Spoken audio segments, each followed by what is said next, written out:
안녕하세요. 발명을 특허로, 특허를 사업으로 라는 모토로 유튜브와 블로그를 운영하고 있는 기술가 특허의 변리이사 기계기술사 임세혁입니다. 저는 현재 특허법인 대안의 대표 변리이사로 근무하고 있습니다. 변리사로서 여러분들에게 특허에 대한 유용한 정보를 제공해 드리고요. 기계기술사로서의 전문지식과 경험을 바탕으로 여러분들의 소중한 발명이 어떤 과정을 거쳐서 돈이 되는지에 대한 과정들에 대한 설명도 해드리도록 하겠습니다. 여러분들의 구독과 좋아요는 저에게 큰 힘이 됩니다. 많은 구독, 좋아요 부탁드리겠습니다. 여러분들과 좋은 커뮤니티를 형성하고 우리 커뮤니티에 있는 모든 분들이 돈을 벌 수 있는 기회의 장으로 발전시켜 나가도록 하겠습니다. 이번 영상에 대한 주제는요, 특허로 돈 버는 방법 세 번째 영상입니다. 그래서 실시권, 라이센스, 실시료, 로열티에 대한 용어를 설명드리고요. 통상실시권, 전용실시권에 대해서, 특징에 대해서 설명드리도록 하겠습니다. 여러분들도 좀 어느 정도 아실 수 있을 거라고 생각되는데요. 이 용어들에 대한 설명과 함께 통상실시권, 전용실시권의 특징을 설명드림으로써 여러분들이 특허권을 가지고 통상실시권이나 전용실시권을 줄 때, 또는 특허권자한테 통상실시권이나 전용실시권을 받을 때, 이게 어떤 권리라는 걸 아실 수 있어서 여러분들의 발생할 수 있는 손실을 예방할 수 있을 것으로 생각됩니다. 그러면 잠시 후에 영상 시작하겠습니다.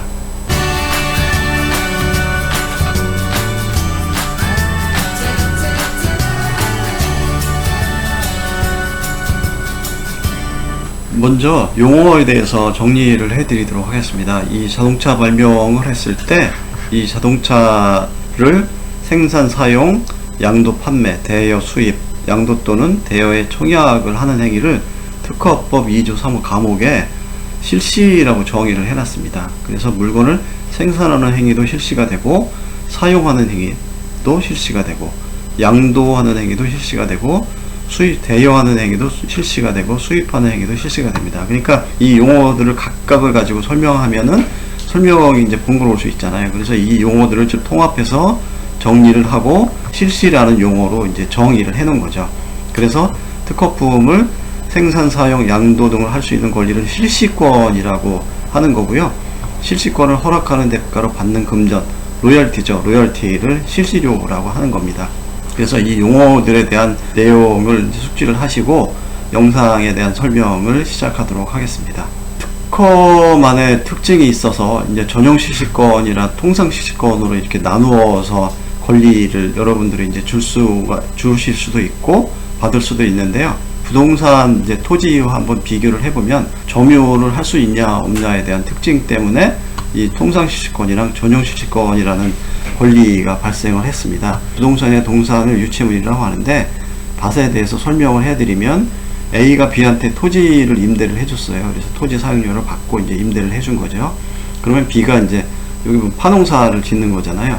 B가 이 토지를 사용하면 A도 이 B와 함께 토지를 같이 사용할 수 있나요? 그러니까 예를 들면 이 파 농사를 짓는데 사이사이에 예를 들면 콩을 심는다거나 배추를 심는다고 해서 A가 B한테 토지를 임대해주고 나서 자기도 여기에 농사를 질 수 있느냐는 거죠. 토지 같은 경우에는 점유라는 문제가 발생하기 때문에 A가 B한테 토지를 임대를 하고 나면 B만 토지 농사가 가능합니다. 그러니까 A는 토지를 사용할 수 없게 되는 거죠. 근데 특허 같은 경우에는 이 발명품에 대해서 A가 이제 이 발명을 했을 때 이 발명품에 대해서 B한테 생산해서 이제 판매할 수 있는 권리를 이제 허락을 했어요. 할미를 이제 판매할 수 있는 권리를 줬단 말이죠. 그러면 B가 특허품을 제조 판매할 수 있는 권리가 이제 B한테 생긴 거죠. 그러면 특허권자 A가 특허품을 제조 판매할 수 있냐는 거죠. A가 특허품을 제조 판매하더라도 B한테 이제 손해는 발생할 수 있겠지만, 이 토지와는 반대로 이제 A가 토지 임대를 주고 나서 자기가 농사를 짓겠다 하면 B는 농사를 못 짓는 거잖아요. 근데 특허 같은 경우에는 B가 특허품을 제조 판매한다 하더라도 A도 특허품을 제조 판매할 수 있는 거죠. 그죠? A가 특허권자가 실시권을 주고 나서 특허품을 제조 판매한다 하더라도 B가 특허품을 제조 판매하지 못하지 않는다는 거죠. 그러니까 할 수 있다는 거죠. 그러니까 특허권자도 특허품을 제조 판매할 수 있고 실시권자도 특허품을 제조 판매할 수 있다는 거죠.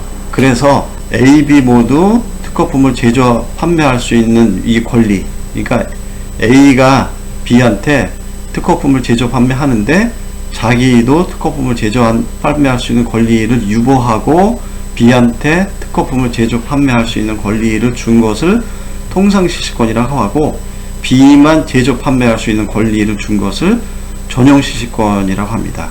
그러니까 여기 용어를 이렇게 이제 정리를 했는데요. 여기에는 뒤에 설명드린 것처럼 침해금지 청구권과 같이 이제 침해를 했을 때, 예를 들면 C가 이제 특허품을 A의 허락 없이 아니면 B의 허락 없이 제조 판매했을 때 B가 C한테 침해금지 청구권 등을 행사할 수 있냐에 이제 중요한 내용이 이제 전용시식권에 포함되어 있거든요. 어쨌든 통상시식권이랑 전용시식권을 구별하는 기준 중에 하나는 뭐냐면 A, B가 모두 제조 판매 가능한 조건으로 제조 판매할 수 있는 권리를 받는 것을 통상시식권이라고 하고, B만, 그러니까 실시권자죠. 실시권자만 제조 판매할 수 있는 독점 배타적 권리를 받는 것을 전용시식권이라고 합니다. 이 특허에서 A, B 모두가 제조 판매할 수 있는 거잖아요. 그죠? 특허는. 그래서 이 A, B 모두가 제조 판매할 수 있냐, 아니면 실시권자만 제조 판매할 수 있냐, 두 가지 상태를 정의를 해야 되기 때문에 통상시식권, 전용시식권이라는 권리가 이렇게 나누어져 발생을 한다는 거죠. 이제 일반적으로 부동산이나 동산, 유체물에 뭐 임대를 해주는 경우랑 이제 구별이 되기 때문에 통상시식권과 전용시식권이라는 용어가 생기게 된 겁니다. 그러면 이제 계약에 대해서, 이번 영상에서는 계약에 의해서 통상시식권, 전용시식권을 주는 경우에 대해서만 드리도록 하겠습니다. 통상시식권 같은 경우에는 여러 가지 이제 조건에 의해서 이제 발생할 수 있는데요. 계약에 의해서 이제 통상시식권과 전용시식권을 설정하는 경우에 대해서 설명드리도록 하겠습니다. 통상시식권이랑 전용시식권을 설정해 주기 위해서는요, 설정 범위를 정해야 됩니다. 그래서 실시기간, 실시지역, 실시내용을 이제 정해서 실시권을 허락을 해야 되는 거거든요. 그래서 실시기간 같은 경우에는 특허권 존속기간 동안 실시권을 허락할 수도 있고요. 언제부터 언제까지라는 기간을 정해서 실시권을 허락할 수 있습니다. 지역과 관련해서는요, 대한민국 전역에서 실시권을 줄 수도 있고, 서울에서만 생산 판매하게 한다든지, 경기도에서만 뭐 생산하게 한다든지 하는 것 같이 지역을 정해서도 이제 실시 지역을 한정해서 실시권을 줄 수도 있습니다. 실시 내용과 관련해서는요, 물건의 발명인 경우에, 이 발명품, 자동차 발명품인 경우에 자동차 발명품을 생산하는 권리만 줄 수도 있고, 생산하고 판매하는 권리를 줄 수도 있고요, 사용하는 권리만 줄 수도 있고, 뭐 대여하는 권리만 줄 수도 있고, 수입하는 권리만 줄 수도 있습니다. 그러니까 실시 내용과 관련해서는 아까 말씀드린 생산, 사용 등과 같이 여러 가지 중에서 선택해서 실시권을 줄 수 있다는 거죠. 근데 보통 이제 생산해서 뭐 양도 판매하는 권리, 수입하는 권리, 이제 대부분 이 실시로 정의한 내용 모두에 대해서 실시권을 주는 게 일반적입니다. 그러면 로열티, 이제 실시권을 주고 특허권자가 받는 대가는 필수사항인가요? 필수사항이 아닙니다. 그러니까 로열티는 필수사항이 아니고요. 그러니까 무사항으로도 이제 통상시식권이나 전용시식권을 줄 수 있습니다. 설정 범위와 관련해서는요, 통상시식권과 전용시식권에 이제 공통되는 내용입니다. 그러니까 통상시식권을 줄 때, 전용시식권을 줄 때, 아니면 통상시식권을 받을 때, 전용시식권을 받을 때, 이 세 가지 내용이 이제 특정돼서 여러분들이 통상시식권이나 전용시식권을 주고 받아야 된다는 거죠. 그러면 통상시식권과 전용시식권을 이제 몇 명에게 줄 수 있냐에 대해서 설명드리면, 통상시식권을 여러 명한테 줄 수 있습니다. 그러니까 특허권자 A가 B한테 통상시식권을 이제 줬다는 거죠. 그러면 대한민국 전역에 대해서, 뭐 실시권 전체에 대해서 생산, 사용, 뭐 판매할 수 있는 권리 전체에 대해서 주고, 특허권 존속기간에 대해서 B한테 통상시식권을 허락했다 하더라도 A는 C한테 다시 동일한 내용의 통상시식권을 줄 수가 있습니다. 예외적으로 이제 A와 B가 뭐 계약으로 B한테 독점적으로만 통상시식권을 주기로 할 수 있거든요. 이 경우에는 이제 이 계약 위반이 될 수 있지만, 어쨌든 A가 B한테 통상시식권을 준다 하더라도 C한테 다시 통상시식권을 동일한 내용으로 줄 수도 있고, D한테 줄 수도 있고, 뭐 E한테 줄 수도 있고, 그러니까 한정 없이, 그러니까 여러 사람한테 통상시식권을 줄 수 있다는 거죠. 그러니까 여러분들이 특허권자 입장에서는 통상시식권을 여러 명한테 줄 수 있다는 거고요. 받는 입장에서는, B 입장에서는 자기가 통상시식권을 받았다 하더라도 이게 통상시식권을 다른 사람한테 또 줄 수 있구나 라는 걸 이제 감안을 하셔야 된다는 거죠. 전용시식권을 보면요, 설정 범위 내에서는 1명한테만 줄 수 있습니다. 그러니까 한 명한테만 줄 수 있다는 거죠. 그러니까 특허권자 A가 B한테 전용시식권을 허락하면서 대한민국 전역에 대해서 전용시식권을 주고, 아까 말씀드린 생산, 사용 등 시식권 전체에 대해서 전용시식권을 주고, 그다음에 기간과 관련해서는 특허권 존속기간 동안 전용시식권을 허락해라 했을 때 A는 다른 사람 C한테 전용시식권을 줄 수가 없습니다. 왜냐하면 B한테 전체에 대해서 독점 배타적 권리를 허락했기 때문에 A는 C한테 전용시식권을 다시 줄 수 없습니다. 그러니까 여러분들이 특허권자 입장에서 어떤 사람한테 이제 전용시식권을 줬다 했을 경우에는 특허권에 관련된 모든 권리를 B한테 준 거기 때문에 여러분들이 다른 사람한테 또다시 전용시식권을 허락할 수 없다는 거고요. 전용시식권을 받는 입장에서는 자기가 전용시식권을 받았으면 그 특허권은 이제부터는 자기만 실시할 수 있다는 거죠. 그러니까 다른 사람이 이 특허품을 생산해서 판매할 수 없다는 거거든요. 그러니까 여러분들이 전용시식권을 받았다 하면 독점적으로 특허품을 생산, 판매할 수 있다는 거죠. 그러니까 여러분들이 통상시식권을 줄 때와 받을 때, 전용시식권을 줄 때와 받을 때 이 내용, 여러 번한 특허 통상시식권을 여러 명한테 줄 수 있고, 전용시식권은 설정 범위 내에서 한 명한테만 줄 수 있다는 내용을 아시는 게 중요할 것 같습니다. 특허청의 등록과 관련해서는요, 통상시식권에 대해서 먼저 설명을 드리면, 통상시식권은 계약만으로 이제 통상시식권의 효력이 발생합니다. 특허청의 등록은 이제 대항요건입니다. 대항요건이 무슨 말인지에 대해서 설명드리면, A가 B한테 이제 통상시식권을 허락을 했어요. 그래서 이제 계약을 10년 동안 이제 기간을 정해서 통상시식권을 허락을 했는데 10년이 지나기 전에 A가 C한테 특허권을 이전해 버렸어요. 그러면 이 통상시식권자 B가 새로운 특허권자 C한테 내가 통상시식권자이므로 특허품을 10년 동안 생산 판매할 수 있다라고 할 수 있냐는 거죠. 여러분들이 이제 통상시식권자 입장에서 특허청에 통상시식권을 등록한 경우에는 특허권자가 바뀌어도 계약대로 10년 동안 특허품을 생산해서 판매할 수 있습니다. 근데 특허청을 등록하지 않았으면 바뀐 특허권자인 C한테 내가 통상시식권자로서 특허품을 생산 판매할 수 있다고 할 수 없다는 거죠. 그러니까 대항할 수 없다는 거죠. 그러니까 특허권이 이전된 경우에 이전되었고 여러분들이 등록을 하지 않았으면 이후에 생산 판매는 특허 침해가 됩니다. 그러니까 여러분들이 통상시식권을 받았을 때 특허청에 등록하는 게 굉장히 중요하다는 거죠. 특허권자 입장에서는 B한테 이제 예를 들면 시식권자한테 가능하면 특허청에 등록을 해주는 게 좋겠죠. 그죠? 여러분들이 어차피 통상시식권을 허락했으니까 B를 완전하게 보호해주는 게 좋을 것으로 생각이 됩니다. 전용시식권을 한번 보면요, 전용시식권 같은 경우에는 특허청에 등록을 해야지 효력이 발생합니다. 전용시식권은 독점 배타 작업 권리라고 했잖아요. 그래서 전용시식권자는 특허 제품을 생산해서 판매할 수 있는 권리 이외에, 그러니까 생산해서 판매할 수 있는 권리, 실시할 수 있는 권리 이외에 제3자의 특허 침해에 대해서 권리 침해 금지 청구권, 권리 침해에 대한 손해배상 청구권, 신용해상 회복 청구권, 권리보호기 확인 심판 등 여러 가지 권리를 행사할 수 있습니다. 이게 독점 배타적 권리이기 때문에 그렇거든요. 그래서 이 권리를 행사하기 위해서는 특허청에 등록을 해야 한다는 거죠. 제3자 입장에서 자기가 이제 특허권을 침해했다 하더라도 특허청에 등록되지 않은 사람한테 침해금지 청구권, 손해배상 청구권을 이제 당하면 굉장히 불안정할 수 있잖아요.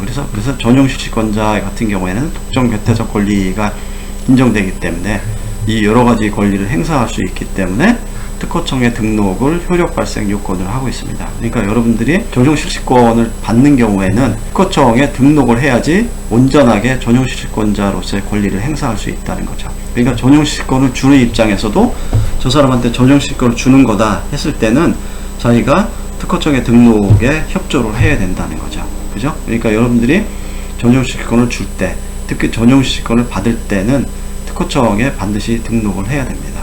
여러분들이 통상시식권이나 전용시식권을 이제 특허권자로부터 받았을 때 자기가 이제 통상시식권, 전용시식권을 더 이상 이제 행사하지 않고 이걸 또 다른 사람한테 예를 들면 생산해서 판매할 수 있는 권리를 갖게 하고 싶다. 그러니까 자기는 사업을 이제 더 이상 하고 싶지 죽지 않고 다른 사람한테 예를 들면 통상실시권을 전용실시권을 주고 싶다 했을 경우에는 이게 이전 가능한가의 문제입니다. 근데 원칙은 특허권자의 동의를 받아야지만 통상실시권이나 전용실시권을 이전할 수 있는데요.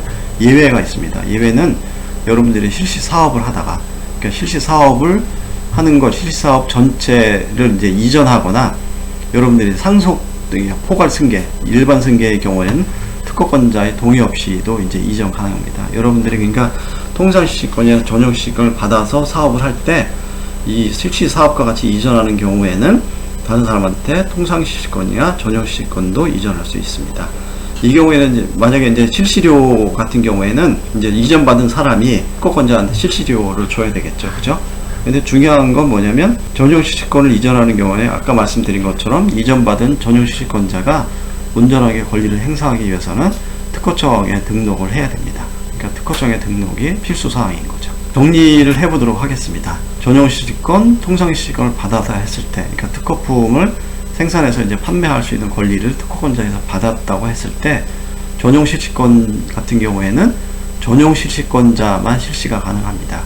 그리고 실시권을 이제 독점하게 되는 거죠. 그래서 전용실시권을 주고 나서는 특허권자가 생산해서 판매하는 경우, 즉 특허권자의 실시도 침해가 되니까 이거 중요한 내용이거든요. 그러니까 자기가 전용실시권, 특허권자로서 전용실시권을 주고 나서 자기가 특허 제품을 생산 판매하는 경우에는 특허권자의 실시도 침해가 된다는 거죠. 그러니까 여러분들이 이 내용을 잘 아셔야 될 것 같고요. 통상실시권 같은 경우에는 통상실시권을 주고 나셔도 특허권자, 통상실시권자 모두 이제 생산해서 이제 판매가 가능합니다. 여러 사람에게 줄 수 있는 이제 관련해서는요, 전용실시권은 설정 범위 내에서 여러 사람한테 줄 수 없고 한 사람한테만 줄 수 있고요. 통상실시권자는 그러니까 여러 사람한테 줄 수 있는 거죠. B한테 주고 나서도 C, D, E 등에도 통상실시권을 줄 수 있습니다. 전용실시권과 관련해서는요, 설정 범위라고 이제 설명을 드렸는데 앞에서도 이제 설명을 드렸잖아요. 근데 여러분들이 이제 경기도에서 생산 판매할 수 있는 권리를 어떤 사람한테 전용실시권을 준 경우에 서울에 대해서는 경기도에 한정했잖아요. 그 경우에는 서울에 대해서는 다른 사람한테 전용실시권을 줄 수 있습니다. 근데 예를 들면 경기도한테 어떤 사람한테 전용실시권을 주고 나서 또 다른 사람한테 경기도에서 실시할 수 있는 전용실시권을 줄 수 없다는 거죠. 그죠? 그러니까 설정 범위 내에서는 복수가 이제 불가하다는 겁니다. 특허청 등록과 관련해서는요, 전용실시권은 특허청의 등록으로 효력이 발생합니다. 그러니까 부동산에, 그러니까 여러분들이 이제 뭐 아파트를 구매한 경우에 소유권 이전 등기 해야지 여러분한테 아파트에 소유권이 생기는 것처럼 전용실시권은 특허청에 등록을 해야지 온전한 전용실시권으로서의 효력이 발생합니다. 통상실시권은 특허청에 등록은 이제 대항노권입니다. 그러니까 이전받은 특허권자한테 내가 계속 통상실시권자임을 주장하기 위해서는 등록을 해야 된다는 거죠. 여러분들이 그러니까 전용실시권, 통상실시권을 받았을 때 특허청에 이제 등록을 해야지 이제 여러분들이 불안정이 해소가 되고, 특히 전용실시권 같은 경우에는 특허청에 등록을 해야지 뭐 특허 침해 금지 청구권, 뭐 손해배상 청구권 등을 특허권 침해자에게 행사할 수 있다는 거죠. 이번 영상에서는 실시, 그 다음에 실시료, 그 다음에 실시권에 대한 용어에 대한 설명을 드렸고요. 특허의 특징에 의해서 발생하는 통상실시권과 전용실시권의 특징과 차이점에 대해서 설명드렸습니다. 그러니까 여러분들이 특허권자로서 통상실시권을 주거나 전용실시권을 줄 때, 아니면 특허권자로부터 통상실시권이나 전용실시권을 받을 때 이번 영상 내용을 잘 참조하셔서 여러분들의 발생할 수 있는 손해를 이제 미리 예방하시기 바랍니다. 이번 영상에 대한 설명은 이것으로 마치고요. 끝까지 영상 시청해 주셔서 감사드리고, 이번 영상과 관련된 문의사항이 있으시면 연락 주시면 더 구체적으로 설명드리도록 하겠습니다. 영상 끝까지 시청해 주셔서 감사드리고, 여러분들과 좋아요는 저에게 큰 힘이 됩니다. 구독과 좋아요 부탁드리겠습니다. 감사합니다.